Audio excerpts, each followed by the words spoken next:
Coucou tout le monde. Alors aujourd'hui, on est là, comme le décor le propose. En fait, on est là pour parler de yoga. Alors pourquoi parler spécifiquement de yoga? Parce que je me rends compte en fait depuis pas mal d'années que le yoga est vu d'une certaine manière, on va dire trompeuse, mais en même temps, sur certains médias, il est présenté comme ça, donc ça peut se comprendre qu'il soit vu de cette manière-là. Et même voilà, quand je faisais des soins et que je parlais de yoga, ou même maintenant quand j'en parle encore avec des amis ou quoi, il y a toujours cette image féroce en fait qui reste. Et donc aujourd'hui, j'aimerais qu'on efface toutes ces croyances, tous ces on-dit, tous ces trucs faux et du coup qui empêchent des personnes à qui ça pourrait faire du bien de rentrer dans le monde du yoga. Alors, moi j'ai commencé le yoga en 2016 en salle en fait. Je prenais des cours dans une salle pas très loin de chez moi et vraiment, ça m'a fait un bien fou. Je découvrais des nouvelles sensations et vraiment c'était top. Mais j'avais besoin d'en savoir encore plus. J'avais besoin d'aller de l'autre côté de la barrière et j'avais besoin de comprendre plus les asanas, les postures. J'avais besoin de comprendre le sens de telle ou telle respiration, comment ça travaillait, où ça travaillait. J'avais vraiment besoin de compléter, vraiment de compléter les cours pour vraiment savoir ce qui se passait dans mon corps, dans mes corps, dans mon énergie. J'avais besoin d'approfondir les choses.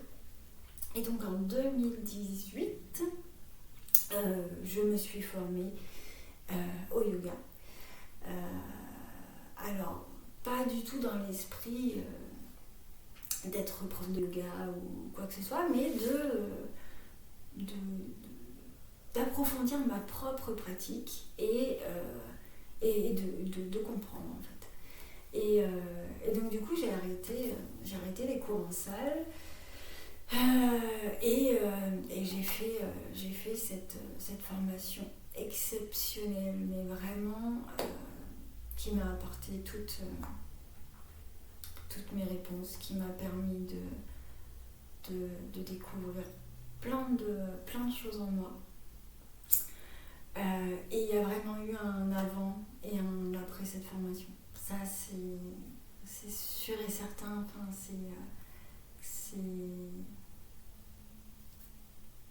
C'est un fait indéniable et je ne regretterai jamais de m'être formée au yoga. Et donc du coup après j'ai continué à me former encore, parce que du coup dans le yoga il y a les pranayamas qui sont les respirations, il y a les asanas qui sont les postures. Après il y a toute la philosophie yogique, mais bon ça c'est encore autre chose. Et il y a les mudras.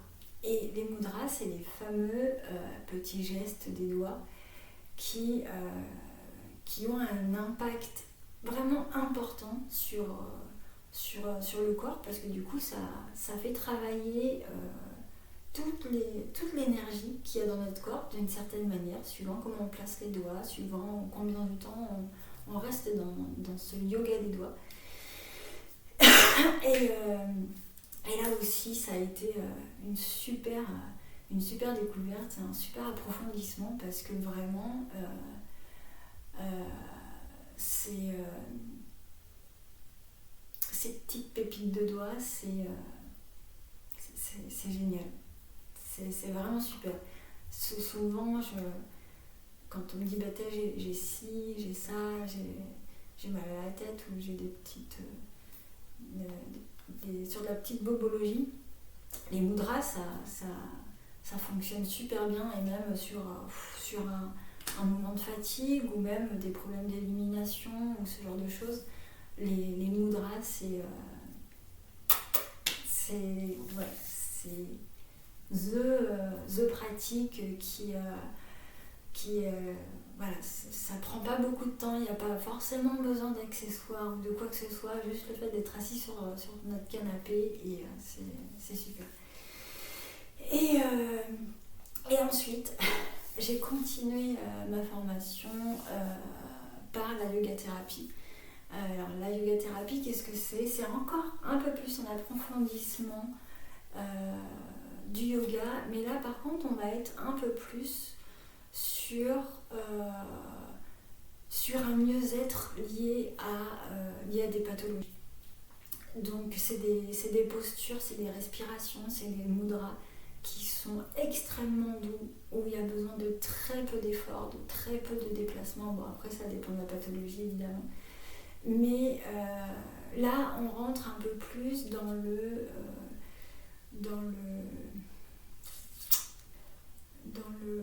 comment expliquer,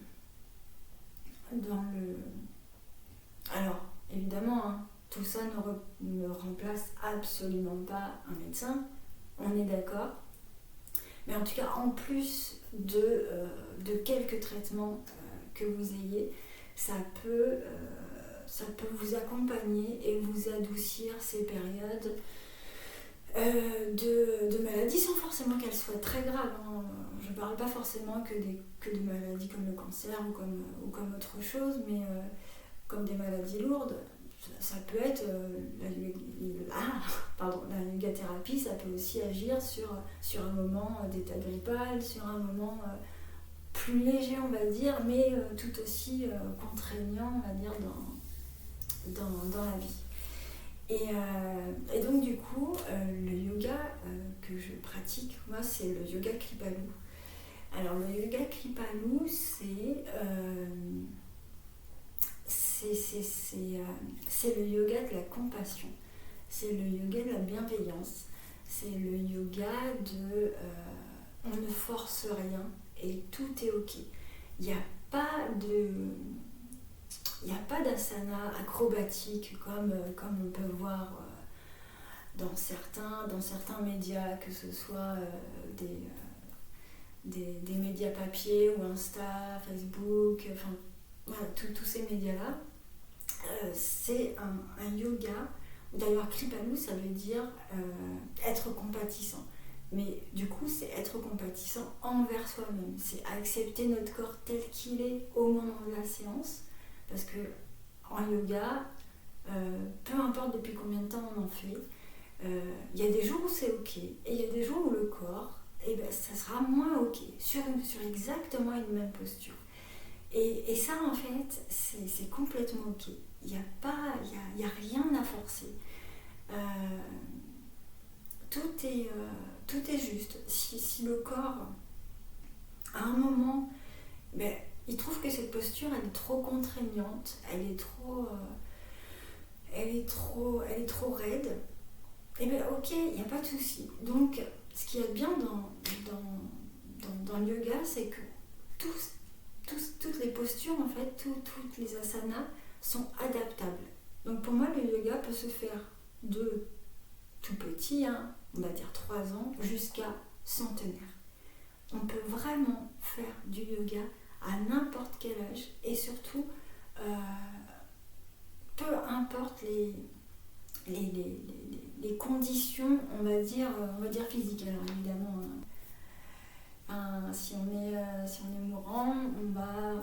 forcément faire du yoga. En tout cas, pas s'il y a possibilité de faire certaines petites respirations, passe encore. Mais évidemment, voilà. C'est juste adaptable à tous les corps. Si une posture jambes tendues n'est pas ok, on peut plier les jambes. En fait, le truc, c'est toujours d'être dans le respect de soi, le respect, la sécurité physique et la sécurité émotionnelle. Et ça, le truc, c'est que il y a beaucoup de choses qui sont montrées dans le yoga, qui sont contre en fait ces principes-là, parce qu'il y a des postures qui sont contre nature en fait, qui sont physiologiquement contre notre corps. En fait, ça demande au corps de forcer sur une certaine façon de se mouvoir, alors que le corps n'est pas forcément fait pour cet exercice-là. Le truc tout simple de base, c'est le fameux tailleur où les yogis vont avoir les deux pieds sur les cuisses. Alors si naturellement votre corps vous le permet, j'ai envie de dire, bon, ok.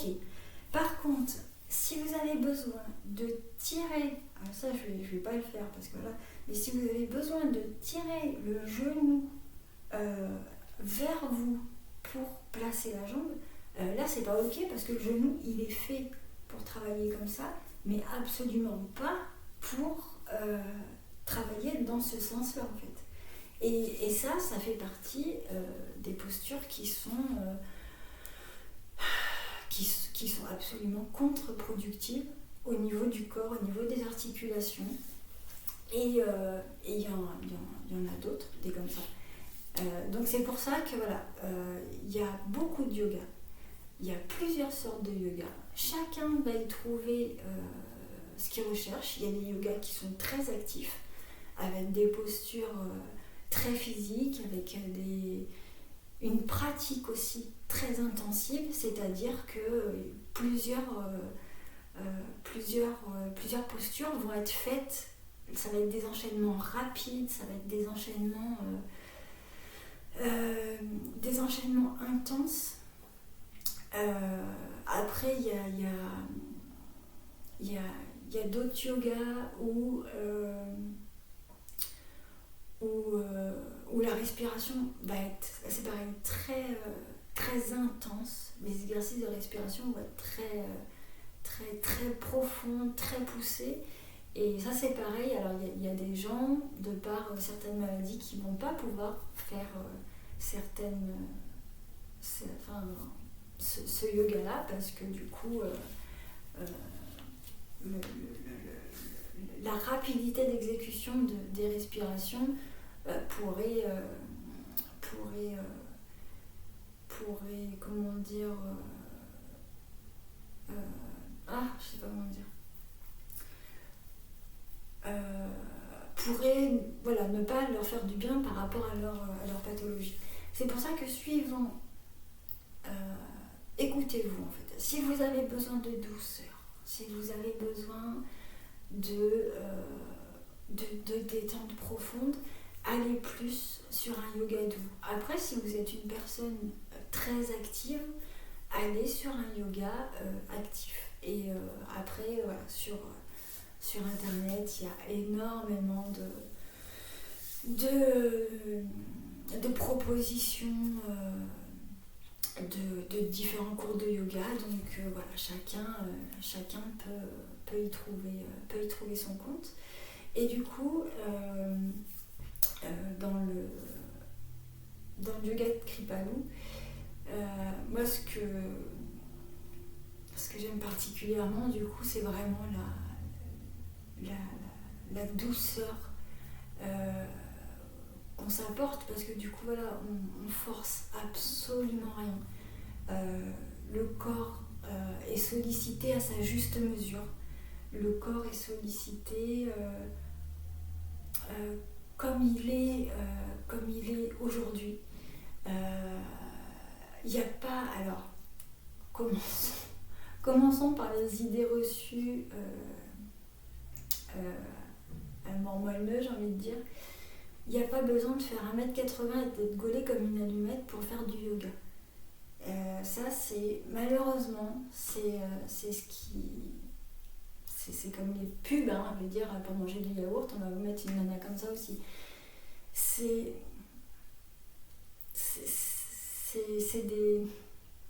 des trucs publicitaires, on va dire, c'est des accroches qui sont malheureusement absolument contre-productives et du coup qui peuvent bloquer des gens sur une envie et sur un besoin de bien-être qui est là, et un bien-être et un besoin de guérison et de réappropriation du corps, parce que le yoga c'est vraiment aussi ça. En tout cas le yoga comme je le conçois et comme je le vis, c'est vraiment la compréhension de notre corps comme il est, la compassion, l'amour en fait, l'amour profond de qui on est. D'ailleurs le yoga permet aussi une fois sorti du tapis, parce que quand on agit d'une certaine manière sur le tapis, évidemment on va dire que le but c'est de continuer cette façon d'être aussi dans la vie, donc la compassion, la bienveillance, le respect de soi, on le continue dans la vie de tous les jours. Et voilà, tout ce bien-être par la douceur, parce que, encore une fois, on n'a pas besoin de s'infliger des tortures physiques pour être bien, quoi. Non, évidemment que non. Enfin, c'est pas possible. Enfin, en tout cas, c'est pas ma vision des choses. Si on veut être heureux, si on veut être vraiment dans l'amour de soi et s'expandre aussi, expandre cette générosité qu'on peut s'accorder à soi-même, ces autorisations d'existence dans la bienveillance. Évidemment qu'on va pas s'infliger des choses absolument horribles physiquement, parce que il y a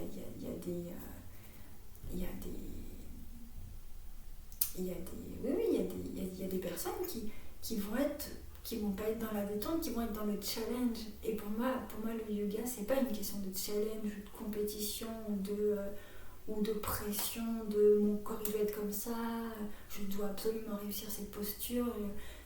Personnellement, moi il y a des postures, surtout une, par exemple la tête en bas, c'est une posture qui me fait peur. Mais c'est purement dans la tête, hein, parce que vraiment, si c'est quand on fait de manière sécuritaire, il n'y a pas de souci, mais c'est une posture où pour le moment, et voilà, depuis 2016, quoi, en 2023, ça fait 7 ans, pour le moment cette posture n'est toujours pas ok pour moi.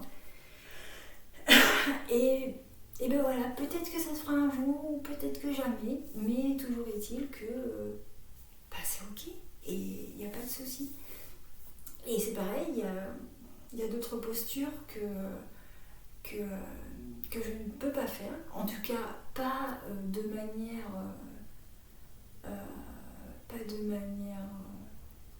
hyper approfondie, parce que j'ai les bras courts. Et comme par exemple, à moins du coup de prendre des accessoires, parce qu'en fait du coup le nom de la posture c'est le chien tête en bas, et en fait du coup théoriquement entre guillemets c'est bras tendus, jambes tendues, sauf que du coup pour que mes jambes soient tendues, moi il faut limite que je sois sur la pointe des pieds, ou alors à l'inverse il faut que j'ai les jambes plier de manière à ce que mon dos soit droit. Et ça, c'est ce qui est le plus important en yoga, c'est de toujours garder une posture de corps sécuritaire. Au niveau du bassin, au niveau du dos et au niveau de la nuque. Ça, c'est vraiment le b.a.-ba du yoga. Et donc voilà, cette posture due à mes petits bras courts, je ne peux pas la faire jambes tendues comme on va dire beaucoup de personnes le font. Ou alors, si je veux rallonger mes bras, je peux mettre mes bras sur mes mains, je veux dire sur des blocs, et là dans ces cas-là c'est ok. Et là, on va changer légèrement de sujet. C'est qu'on va compléter la pratique du yoga par un yoga qui est extraordinaire, qui est absolument génial. C'est le yoga restaurateur. Alors du coup, moi, il me convient bien parce qu'il est complètement dans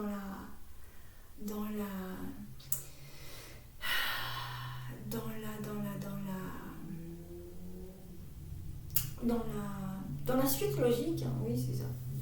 Dans la suite logique du yoga Kripalu, c'est que le yoga restaurateur, c'est un yoga doudou en fait. Il n'y a pas d'autre mot. Et autant doudou par rapport au réconfort que doudou, D-O-U-X.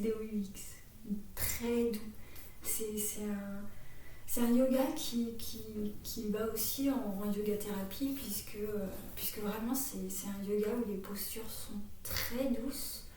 Il n'y a pas forcément d'enchaînement. Ça va être de la posture légère, de la respiration légère, de la visualisation, de la méditation, vraiment très très très légère pour détendre. Alors c'est souvent un yoga qui se fait le soir avant d'aller dormir pour préparer l'endormissement, pour préparer la nuit, ou comme je disais tout à l'heure, un yoga qui peut se faire dans le cadre d'un suivi de yoga thérapie pour soulager des maux et être mieux d'un point de vue émotionnel. Et donc ce qu'il y a dans le yoga restaurateur, c'est que plus il y a d'accessoires, et mieux c'est. Donc au niveau des accessoires, on a le bolster, l'amour de ma vie.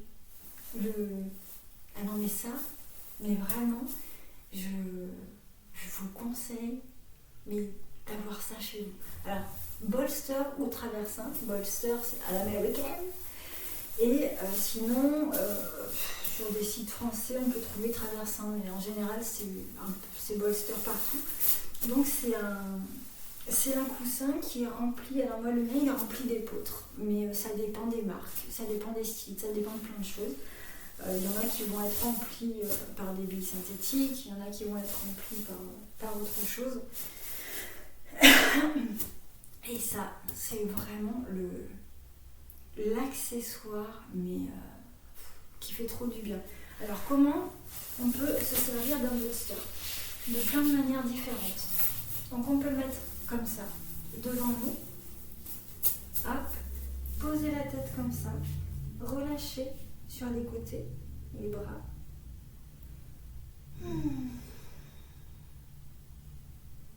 Et relâcher complètement la respiration. Donc ça, c'est une première posture. Ensuite, on peut faire la posture de l'enfant. Alors ça c'est pareil, c'est the posture qui est top minute.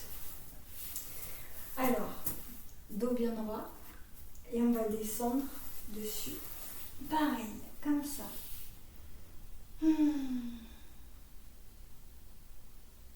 Et ce qu'on peut faire aussi, c'est se mettre une couverture sur nous et rester comme ça le temps qui nous semble juste et faire un côté et faire de l'autre, juste en tournant la tête. On va dire que ça va être le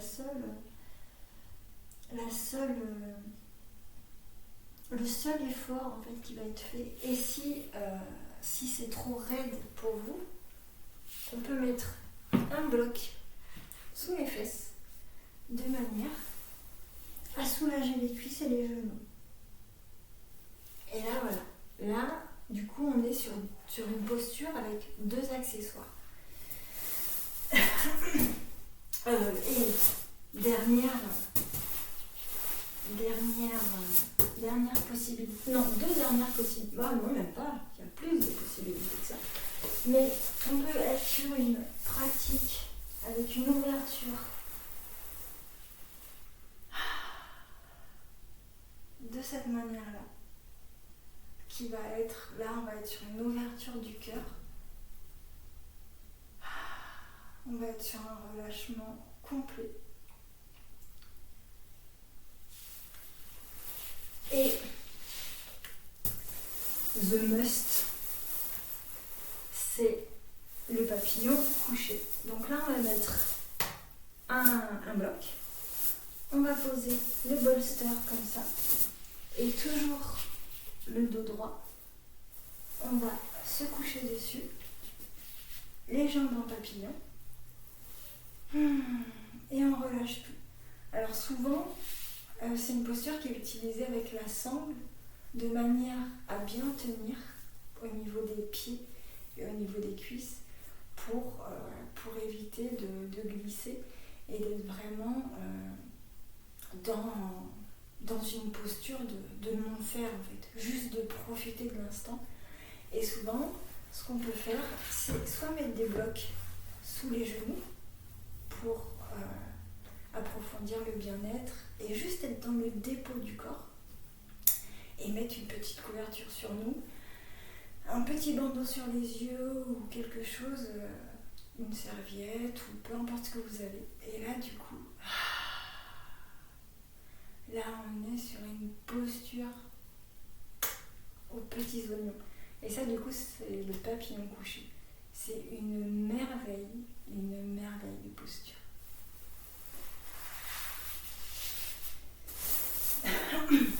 Donc tout ça, c'est le yoga restaurateur. Et le yoga restaurateur, plus il y a d'accessoires, et mieux c'est. Et c'est vrai que je vous avoue que tout au début, quand j'ai commencé le yoga, je me disais, les accessoires, pourquoi faire quoi. Et bien franchement, au fur et à mesure de la pratique, on se rend bien compte que des accessoires, c'est un vrai plus. C'est un vrai plus qui peut permettre de rendre une posture beaucoup plus accessible, toujours à l'instant T. Hein, parce que du coup, voilà, le corps, l'émotionnel n'est pas le même le lundi que le mardi. Et même des fois, le lundi matin que le lundi soir. Personnellement, je fais une séance de yoga le matin pour réveiller mon corps, m'activer pour ma journée. Et une séance le soir pour bien me préparer. Et il y a des fois, ben voilà, il y a des moments, que ce soit le matin ou le soir, c'est moins ok que l'autre séance. Et c'est juste en fait, c'est complètement ok. Donc en fait, c'est vrai que toutes ces visions qu'on a du yoga, de je suis pas assez souple, je suis pas assez ceci, je suis pas assez cela, c'est pour tel type de personne. Non, le yoga, c'est absolument pour tout le monde. C'est pour tout type de personne, c'est pour tout type de corps, c'est pour tout type de pathologie. Et il n'y a pas... c'est pas une pratique élitiste en fait. Pas du tout. Vraiment, il y a absolument pas besoin d'être fait d'une certaine manière, ou pour les hommes d'être musclés. Non, on fait en fonction du corps qu'on a à l'instant T, de l'énergie qu'on a à l'instant T. Si on est fatigué, on va prendre le temps de respirer. On va prendre le temps de faire des mouvements beaucoup plus légers, beaucoup plus amples. Et c'est ce qui compte en fait. on n'est pas sur une compète quand on fait du yoga. On n'est pas sur la comparaison, parce que ça aussi c'est pire que tout, la comparaison, que ce soit en salle ou si vous faites du yoga avec une amie et que vous voyez qu'elle arrive à faire telle posture et pas vous. Ça c'est pas ce qui compte, parce qu'on n'est pas gaulés pareil tous, on n'a pas la même énergie au même moment, on n'a pas la même histoire, et à partir du moment où on n'a pas la même histoire, tout notre corps va l'exprimer d'une certaine manière, toute notre énergie va l'exprimer d'une certaine manière, et tout notre émotionnel aussi, parce qu'il ne faut pas oublier que dans le yoga il y a aussi beaucoup d'émotionnel, et il y a des postures qui vont réveiller certaines choses, et dans ces cas-là c'est pareil, si vous ne vous sentez pas bien dans une posture, que ce soit physiquement ou émotionnellement, vous stoppez, l'émotion va se stopper elle aussi du coup, sauf si vous mettez la pression de j'aurais dû réussir, je suis trop nulle, je suis trop ceci, je suis trop cela. Du coup, l'émotion peut continuer. Mais si vous êtes ok sur le fait que, j'arrive pas à faire cette... je suis pas en condition physique et en condition émotionnelle pour faire la posture comme j'aimerais la faire, voilà, c'est pas grave. Il suffit tout simplement de descendre, on va dire,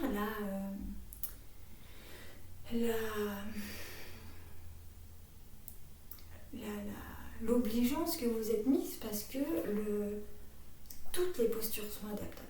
Absolument, toutes les postures sont adaptables, et il est même possible de faire du yoga sur chaise. Pour les personnes qui ne peuvent pas s'asseoir au sol, il y a du yoga sur chaise, où ça va être des mouvements du haut du corps, mais des mouvements aussi du bas du corps, mais d'une autre façon. Et c'est ça aussi, c'est que toujours adapter le yoga à son corps, et c'est pas le corps à s'adapter au yoga, c'est vraiment notre corps, notre situation émotionnelle, notre situation physique. C'est elle qu'on doit respecter, et pas se mettre une pression de fou parce qu'on doit réussir telle posture, parce qu'on doit faire telle durée de yoga. Moi, à des moments, je vais faire 20 minutes de yoga, et à des moments je vais en faire 1 heure, voire plus, parce qu'à ce moment-là je vais avoir plus besoin, et à d'autres moments non, et il n'y a pas de pression à se mettre. Le yoga, à la base, c'est une pratique de bien-être et de connexion à soi et de reconnexion à soi. Donc on ne va pas se rajouter quelque chose en plus. Si on vient au yoga, c'est parce que voilà, autour il y a un trop plein, il y a quelque chose qui va pas, et quand on cherche à faire du yoga, on va avoir besoin de se centrer, de digérer des choses, d'évacuer d'une certaine manière.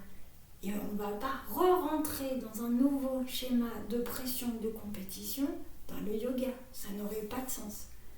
Donc c'est pour ça que vraiment, sortons de toutes ces idées reçues de le yoga, il faut que ça soit fait d'une certaine manière. C'est fait pour telle catégorie de personnes, c'est fait pour tel corps. Non. Mais vraiment, mais que non, quoi. Et j'ai pu en faire l'expérience au niveau de mes soins, parce que du coup, quand les personnes n'étaient pas ok avec le massage du corps, du coup, je leur proposais des postures de yoga, des mudras, des respirations, des enchaînements de yoga thérapie pour vraiment retourner dans le corps, puisque le yoga, c'était le massage, le but c'était ça, c'était d'aller dans le corps, vraiment physique, et le yoga, voilà, c'était un bon remplacement aussi pour aller aussi dans le corps physique. Et j'ai eu plein de corps différents, plein d'âges différents. Et à chaque fois, les personnes étaient surprises de ce qu'elles faisaient et de ce que c'était le yoga, puisqu'il y avait cette fameuse croyance que le yoga, c'est pour un certain type de personnes. Alors que franchement, pas du tout. À partir du moment où vous avez un tapis, alors pas trop mou, mais après, voilà. Là, il y a au niveau des tapis, il y a toutes sortes, de tapis et de prix suivant les sites. Donc ça sert à rien de mettre des 100 et des 1000 dans un tapis. Moi, le mien, je l'ai payé 20 € et voilà, c'est suffisant. Les bolsters, c'est pareil. Il y a du simple au triple. Enfin, il y a de tout. Le tout, j'ai envie de dire, c'est de voir ce qui correspond à votre porte-monnaie, j'ai envie de dire, et à vos envies. Mais en tout cas, au niveau des tapis, j'ai fait l'expérience d'un tapis en tissu, d'un tapis en coton. J'y reviendrai pas. Honnêtement, j'y reviendrai pas. Parce que le tissu, il est rêche et du coup, c'est pas un plaisir pour certaines postures. Il y avait certaines postures que je ne tenais pas jusqu'au bout. Oui, si, il y avait des postures que je quittais relativement vite, on va dire, parce que ça me faisait mal aux genoux, parce que j'étais pas dans une posture agréable. Alors que c'est vrai que la plupart des tapis, alors celui-là il est sans PVC. Il y a avec PVC, il y a sans PVC, ça c'est suivant vos convictions, c'est vous qui choisissez. Mais voilà, au niveau des accessoires, il y a de tout. Il y a de tout, il y a à tous les prix. Et ça, c'est vous qui choisissez. Mais en tout cas, pour vraiment être bien, pour faire une séance, c'est d'avoir un tapis agréable et confortable et une tenue pareil, agréable et confortable. Alors une tenue longue, une tenue courte, ça c'est vous qui choisissez. J'ai envie de dire, après une séance, prévoyez peut-être une petite liquette. Alors, petite liquette, ça fait rire tout le monde, ça. Un petit gilet ou un petit pull. Parce qu'en fait, votre corps se détend tellement. Vous êtes tellement reposé et le corps a ralenti qu'en fait, il a tendance à se refroidir et c'est complètement normal. C'est comme avant un endormissement. Et donc on peut avoir des petits frissons après une séance de yoga, on peut avoir un peu froid, donc une petite couverture ou une petite veste douillette après une séance, c'est top moumoute. Donc du coup ben voilà, je crois que j'ai tout dit. Ce qu'on peut retenir du coup, c'est le yoga, c'est avant tout du respect, de la bienveillance, de la compassion et vraiment sans pression. Accepter nos capacités, accepter notre corps tel qu'il est à l'instant T et toujours faire de son mieux et en même temps, ce mieux, chaque jour, à chaque minute, il va être différent. Donc, pas de pression, mais vraiment aucune pression. Et si vous vous sentez appelé par le yoga, si vous vous sentez appelé pour apprendre à respirer, parce que le yoga c'est surtout ça, c'est réapprendre à respirer, parce que, alors personnellement, avant de faire du yoga et avant de faire la formation, en fait je savais pas respirer, c'est dingue. Et le fait d'apprendre à respirer, de respirer profondément, de faire des respirations abdominales ou d'autres respirations, c'est fou à quel point ça assouplit le corps et ça assouplit là-dedans aussi. Ça éclaircit les idées. Ça permet d'approfondir un mieux-être.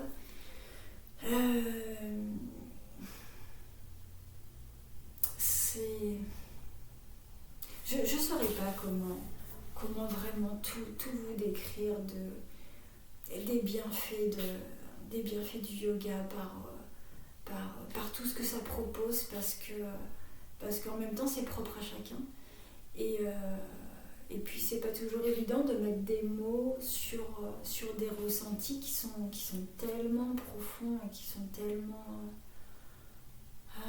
dans de la détente et dans de la relaxation que ouais, c'est à vivre, c'est à expérimenter.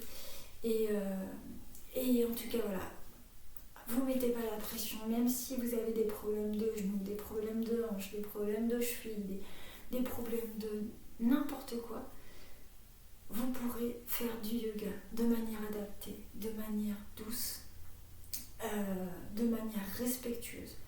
Le tout, c'est que de trouver votre enseignant. Parce que si vous ne vous sentez pas bien dans un cours de yoga, restez pas en fait. Si vraiment, moi je me rappelle mon premier cours, mon tout premier cours de yoga, je ne l'ai pas très bien vécu parce que le feeling n'est pas passé en fait avec la prof. Donc j'ai fait un seul cours, je suis partie et après c'est là où j'en ai trouvé une très bien qui était dans la douceur et qui était hyper bienveillante sur les postures du corps et sur les postures de l'être, parce que c'est complètement ça, quoi. C'est pas, on n'est pas sur du il faut, je dois. Non. Si on vous inculque du il faut et je dois, enfin vous devez faire ci, vous devez faire ça, c'est pas la peine. Alors évidemment, il y a des bases sécuritaires, ça c'est sûr, comme basculer le bassin vers l'avant, légèrement rentrer la tête, voilà, c'est des choses qui sont sécuritaires pour le corps. Mais quelqu'un qui ne va pas prendre en compte vos particularités physiques ou vos particularités pathologiques, fuyez, quoi, j'ai envie de vous dire. C'est pas quelqu'un qui va vous correspondre en tout cas. Donc je vais m'arrêter là-dessus. Je suis assez contente en fait d'avoir fait cette vidéo, parce que vraiment j'avais fait une pause entre guillemets, disons que je pratiquais beaucoup moins depuis 3 ans. Depuis la maladie de mon père et son décès, j'avais mis entre parenthèses le yoga, je pratiquais beaucoup moins. Et depuis ma pause de début d'année, je m'y suis vraiment remise comme avant. Et je me rends compte à quel point c'est bénéfique dans ma vie, à quel point ça me fait du bien et à quel point ça me redonne cet élan de vie que j'avais plus depuis 3 ans. Et c'est vraiment chouette. Donc voilà, si je peux partager ça avec vous, si je peux vous permettre de couper court à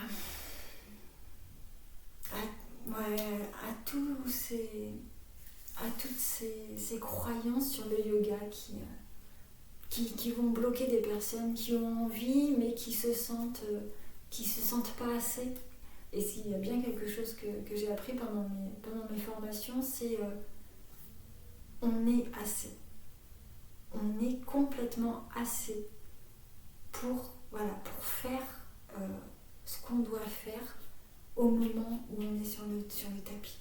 Il n'y a pas forcément besoin d'être plus. Juste ce qu'on est. On est assez. C'est suffisant. Donc, on va se terminer là-dessus. On va se quitter là-dessus. Je Je vous fais des bisous. Et puis, voilà. Si vous avez envie, lancez-vous. Faites vos petites recherches. Expérimentez aussi en vous déplaçant sur une séance. Des fois, il peut y avoir un cours gratuit. Il y a certains profs de yoga qui fonctionnent comme ça. Le premier cours va être gratuit, par exemple. Mais faites vos expérimentations sans pression, vraiment, juste pour le bonheur de vous faire plaisir. C'est d'abord ça, c'est vraiment se faire plaisir. Et puis voilà, écoutez-vous. Si le feeling n'est pas là, changez. Des profs de yoga, il y en a partout en France, il y en a plein, alors que ce soit en physique ou en distanciel, ou même il y a aussi des séances, comme je disais au début, sur YouTube. Donc, faites-vous plaisir, mais respectez-vous. Respectez vos limites émotionnelles, respectez vos limites physiques. Et c'est ok. Et c'est surtout qu'en plus, c'est une marge de progression. C'est que la souplesse, entre guillemets, va grandir au fur et à mesure de la pratique. La détente physique va augmenter au fur et à mesure de la pratique. La détente aussi mentale, parce que voilà, on reste quand même dans une pratique physique, et au début, il peut y avoir beaucoup de mental, je dois réussir, je dois machin, je dois truc. Et au fur et à mesure, ce blabla mental, c'est pareil, il va diminuer. Mais le maître mot du yoga, c'est respect, bienveillance et compassion. C'est vraiment le B.A.B.A. de la pratique du yoga. Bisous, bye bye.